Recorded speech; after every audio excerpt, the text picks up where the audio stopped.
Olá, muito bom dia, seja bem-vindo a esta edição. Eu sou Tabata Pote e te trago agora as principais notícias desta semana.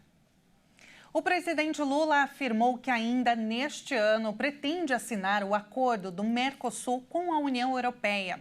Ele participou do lançamento do Observatório do Custo Brasil em parceria com o Movimento Brasil Competitivo, uma ferramenta para melhorar a competitividade nacional. Durante evento da Confederação Nacional da Indústria em Brasília, o presidente Lula elogiou o reconhecimento da importância do agronegócio pela indústria. À medida que o setor cresce, Lula disse que o agro depende da indústria para tornar seus produtos mais competitivos no mercado. Lula garantiu que o Brasil vai fechar o acordo do Mercosul com a União Europeia ainda neste ano. É importante que a gente tenha consciência da quantidade de tecnologia que tem num grão de soja, que tem num grão de milho, a quantidade de investimento em genética que tem no frango, que tem na carne de boi, que tem na carne de porco. Ora, na medida que eles crescem, é importante que a gente aprenda para a gente saber como colocar inovação nos nossos produtos para a gente ser mais competitivo. Eu quero que o agronegócio continue crescendo e causando raiva num deputado francês que hoje achincalhou os produtos brasileiros, porque nós vamos fazer o acordo do Mercosul nem tanto pela questão de dinheiro. Nós vamos fazer porque eu estou há 22 anos nisso e nós vamos fazer.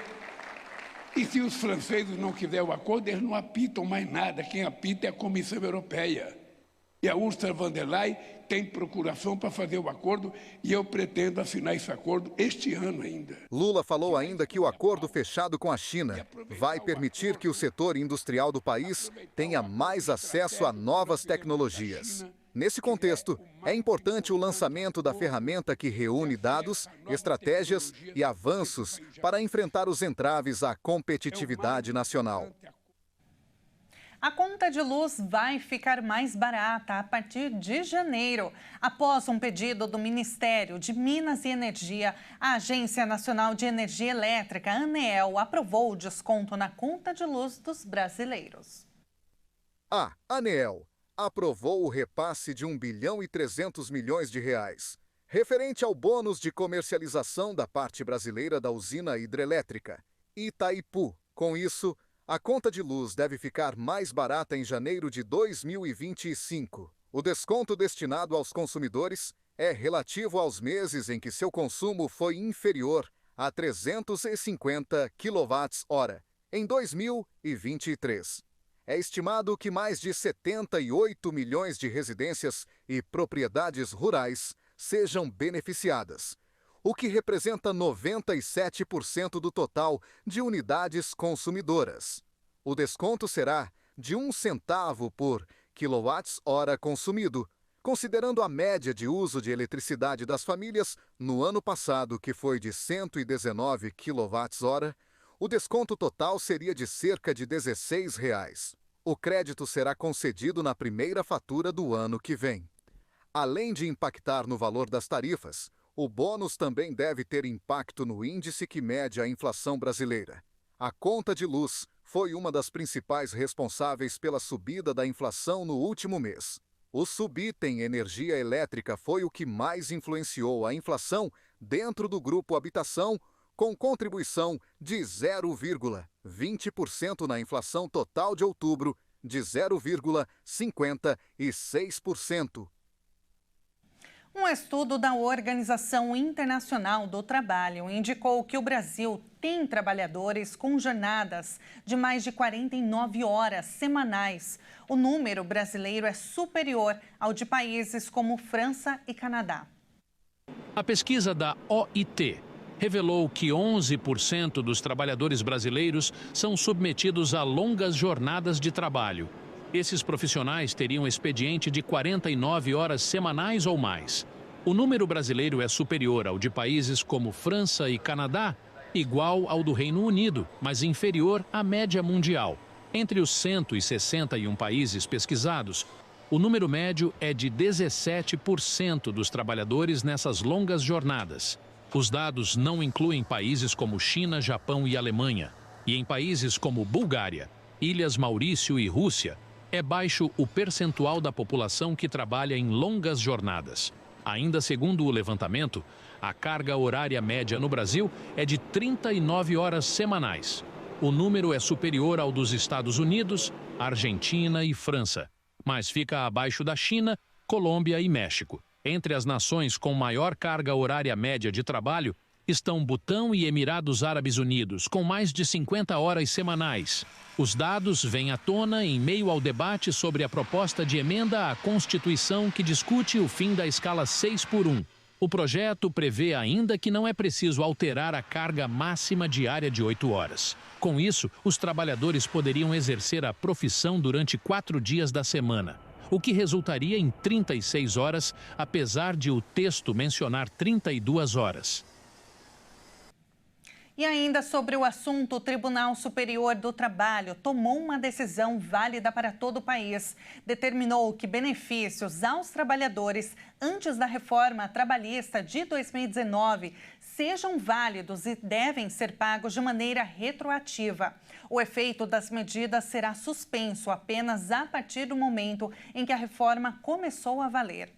O Tribunal Superior do Trabalho tomou a decisão de fazer a aplicação imediata da reforma trabalhista em contratos de trabalho firmados antes da mudança, e não apenas aqueles emitidos após a promulgação em novembro de 2017, quando entrou em vigor. Durante o julgamento, o Pleno analisou um caso de uma trabalhadora que reivindicou o pagamento do período de deslocamento em transporte fornecido pela empresa, que antes era considerado tempo à disposição do empregador. Entretanto, essa obrigação foi retirada com as mudanças da reforma. O ocorrido gerou dúvidas se essa e outras novas regras atingiriam apenas contratados emitidos após a mudança, ou se anteriores também seriam alterados. Além do tempo de percurso, o julgamento vai analisar também outros direitos trabalhistas que foram extintos na reforma trabalhista, como o direito à incorporação de gratificação de função,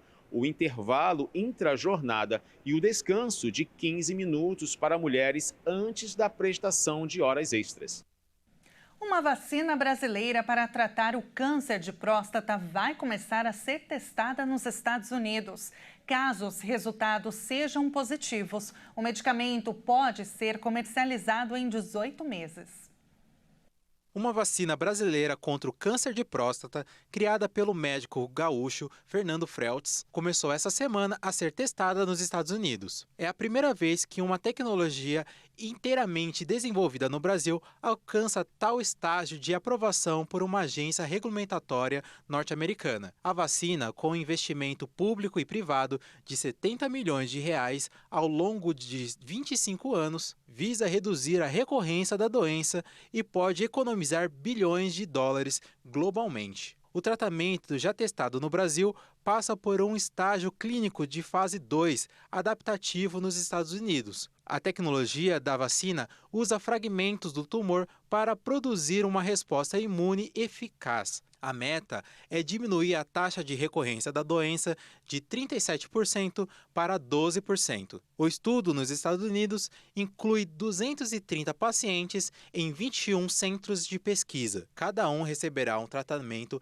imunoterapêutico personalizado, criado a partir das células cancerígenas coletadas durante a cirurgia. Se os resultados forem positivos, a imunoterapia poderá ser registrada comercialmente em cerca de 18 meses. E o médico Fernando Kreutz, o criador do imunizante, deu uma entrevista para a Hit TV e explicou como o medicamento funciona. Vamos ouvi-lo. Essa vacina ela não previne o surgimento do câncer, mas o que ela faz, ela previne a recorrência da doença. Então, o que ocorre?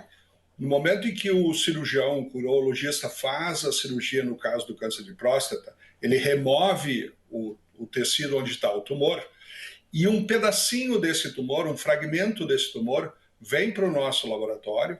A partir disso, a gente cresce, a gente expande essas células, a gente cresce essas células no laboratório e aí o que nós fazemos? Nós fazemos uma modificação nessas células que agora elas conseguem ser visíveis ao sistema imunológico. É como se eu pintasse essas células e agora elas se tornam um alvo para o nosso sistema imunológico. Nós fizemos a descoberta, nós criamos então essa tecnologia toda aqui no Brasil. A partir dali, a gente realizou então estudos clínicos aqui no Brasil, estudos clínicos iniciais no Brasil, de fase 1 e fase 2, e os dados que a gente gerou nesses estudos mostraram o quê? Mostraram que quando eu pego 2 grupos de pacientes, todos eles recebem o mesmo tratamento, a diferença é que um grupo recebeu, além do tratamento convencional, ele recebe também essa vacina personalizada. Qual foi a diferença entre os 2 grupos? O grupo que não recebeu a vacina, o grupo que recebeu apenas a terapia convencional, ele teve uma recorrência, a doença voltou em mais ou menos 36% dos casos. Já no grupo que recebeu, além da terapia padronizada, mais a vacina, a recorrência, ou seja, a volta da doença, foi de apenas 12%. Então vocês veem que a gente está reduzindo em mais da metade a chance de haver uma recorrência da doença. Isso acontece, esse paciente, primeiro, não necessita de nenhum outro tratamento e estaria, então, com a doença dele controlada. E veja a seguir, Venezuela aprova lei que prevê até 30 anos de prisão para quem apoiar sanções internacionais contra o país. A reportagem completa daqui a pouquinho, voltamos já já.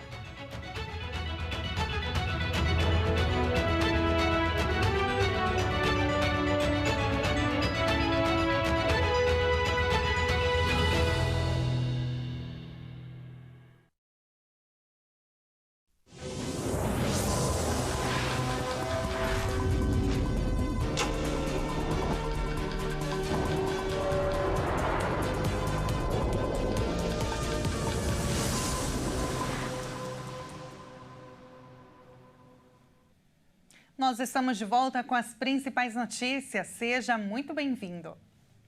O INSS cortou os auxílios-doença de quase 52% dos beneficiários. Cerca de 277 mil pessoas passaram por exame médico por um perito da Previdência Social entre julho e outubro deste ano.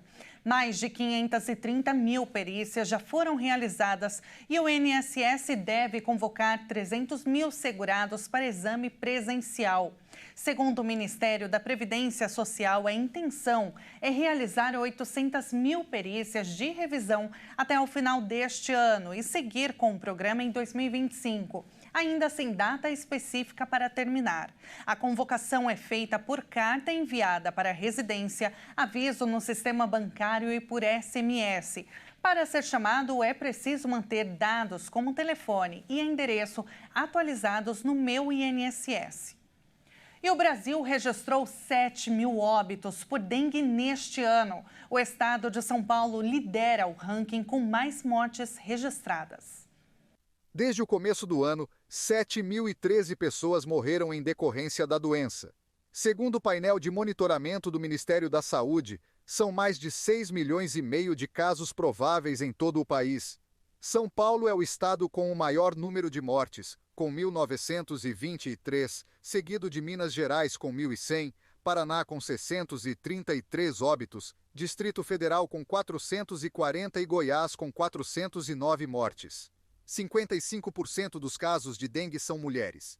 E a faixa etária que mais registra casos da doença tem entre 20 e 29 anos, com 1.200.000 casos, o que representa quase 1 em cada 5 casos. Segundo pesquisa do laboratório Takeda, responsável por desenvolver a vacina contra a dengue, 39% da população brasileira já teve a doença durante a vida. Um estudo aponta que usuários de cigarros eletrônicos têm até 6 vezes mais nicotina no sangue do que fumantes de cigarros convencionais. Além disso, eles relatam ainda mais problemas de saúde mental. A saúde dos jovens do estado de São Paulo está causando preocupações nas autoridades de saúde. São eles os maiores usuários de cigarros eletrônicos e que podem apresentar um quadro de saúde ameaçado de uma hora para outra. Uma pesquisa do INCOR, o Instituto do Coração, mostrou um resultado grave e assustador. O estudo apontou que quem usa cigarro eletrônico com frequência tem, em média, até 6 vezes mais nicotina no sangue do que quem fuma um maço de cigarro convencional por dia há cerca de 25 anos. Jovens se tornam de dependentes em pouco tempo de uso e os exames revelam que o comprometimento da saúde também chega mais cedo. A comercialização dos chamados vapes e pods é proibida pela Anvisa, mas não significa que é difícil de encontrar. Em várias cidades do estado de São Paulo, usuários foram entrevistados usando o cigarro eletrônico livremente. Por isso, é cada vez mais comum encontrar nos hospitais pessoas jovens com problemas pulmonares graves. A pesquisa do INCOR mostrou também que 3 em cada 10 usuários de cigarro eletrônico relatam problemas de saúde mental, como depressão e ansiedade. Tudo indica que o vício seja causa e efeito desse mal. O parlamento da Venezuela, controlado por Nicolás Maduro, aprovou uma lei para punir quem apoiar as sanções internacionais contra o país. O parlamento da Venezuela aprovou nesta quinta-feira uma lei que pune aqueles que apoiam as sanções internacionais contra o país. Um de seus artigos afirma que quem promover, instigar, solicitar, invocar, favorecer, facilitar, apoiar ou participar da adoção de medidas coercitivas será punido com penas de 25 a 30 anos de prisão. O texto também estabelece inelegibilidade de 60 anos para dirigentes que apoiem tais medidas, além de prever multas que ultrapassam $1 milhão, quase 6 milhões de reais. A lei pune com penas idênticas àqueles que apoiam ações armadas ou de força contra o país caribenho. A legislação venezuelana é uma resposta a um projeto de lei bipartidário aprovado pela Câmara dos Representantes dos Estados Unidos em 18 de novembro, com o objetivo de fortalecer as sanções contra Caracas. O texto, que ainda precisa da aprovação do Senado americano e da ratificação do presidente para entrar em vigor, veta a assinatura de contratos com pessoas que tenham negócios com o governo de Nicolás Maduro, considerado ilegítimo por Washington ou com qualquer outro governo não reconhecido como legítimo. Os Estados Unidos impuseram sanções financeiras à Venezuela em sua tentativa de tirar Maduro do poder, proclamado reeleito em 28 de julho para um terceiro mandato, apesar das denúncias de fraude pela oposição. O sistema de pedágio sem cancelas faz 1 ano desde a sua implantação e apenas 8% das tarifas não foram pagas nesse período. O não pagamento é considerado infração grave. O sistema de pedágio sem praça, chamado de Free Flow, marcou o primeiro ano de operação no Brasil, com 8% dos motoristas não pagando a tarifa. Mesmo com quase 5 mil quilômetros de extensão, o Free Flow está presente em apenas um trecho entre 3 cidades do Rio de Janeiro: Itaguaí, Mangaratiba e Paraty, todas no litoral sul do estado. Os 3 pontos estão operando desde março do ano passado e têm dados consolidados até setembro deste ano. O não pagamento do pedágio é considerado infração grave. A multa prevista é de R$ 195,23 e os motoristas recebem 5 pontos na Carteira Nacional de Habilitação. A grande maioria dos motoristas fazem pagamento do pedágio Free Flow com a ajuda das tags. Quem não possui a tag precisa baixar o aplicativo para pagamento. Segundo a Agência Nacional de Transportes Terrestres, ANTT, o sistema foi capaz de detectar 100% dos veículos que passaram pelos pórticos. Destes, 99,53% tiveram as tags corretamente lidas e 99,64% das placas foram lidas sem erros. E existem cerca de 29 milhões de veículos emplacados no estado de São Paulo, mas 35% deles não pagam IPVA. Vamos entender. Atualmente, a cidade de São Paulo possui cerca de 10 milhões de carros, motos e similares que não pagam IPVA, o equivalente a 35% dos veículos registrados no estado, segundo a Secretaria da Fazenda e Planejamento. O órgão detalha que, atualmente, são mais de 29 milhões de veículos emplacados no estado de São Paulo. Os que não pagam imposto representam quase 5 bilhões de reais em renúncia fiscal, que São Paulo deixa de arrecadar referente ao ano de 2023. Grande parte da isenção são por tempo de refabricação, que, em São Paulo, é de 20 anos, representando 83% dos veículos, seguido pela isenção para pessoas com deficiência, que respondem por 3% dos veículos. Outras categorias isentas são transportes coletivos, veículos de entidades assistenciais e de partidos políticos. Por fim, locadoras de veículos têm alíquota diferenciada. Em vez de 4% para pessoas físicas, essas empresas pagam apenas 1%. E aumentaram os gastos de brasileiros no exterior. O resultado de outubro é o maior para um mês em 5 anos. Os brasileiros que viajaram para o exterior gastaram o equivalente a 7 bilhões e 700 milhões de reais em outubro, um leve aumento em relação a setembro. O valor é o maior para o mês de outubro desde 2019, quando os turistas desembolsaram 8 bilhões e 700 milhões de reais. Os dados constam das estatísticas do setor externo, divulgadas pelo Banco Central. Em relação ao mesmo mês do ano passado, o indicador também registrou leve alta. Os brasileiros gastaram o equivalente a 7 bilhões 690 milhões de reais em outubro do ano passado. Já durante os anos de pandemia, os gastos de turistas foram bem menores.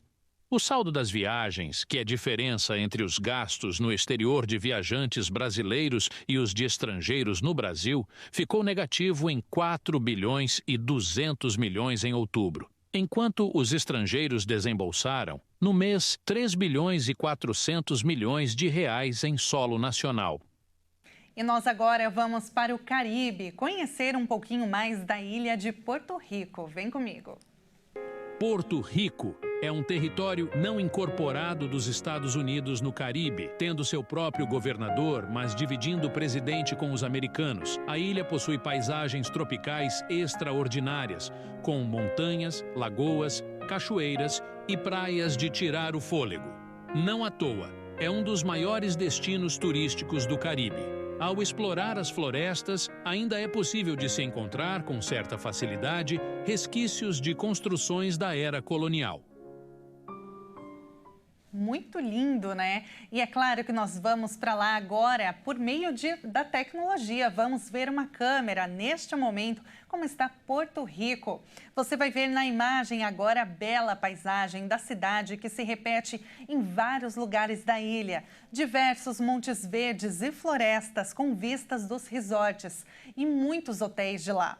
Essa câmera, inclusive, é a vista de um resort, viu? A cidade, ela é bem popular e atrativa aos turistas por ser repleta de locais de acomodação à beira-mar, além da sua proximidade com San Juan, a capital da ilha e cidade mais desenvolvida comercialmente. Para quem pensa em visitar o Caribe, não se esqueça de Porto Rico.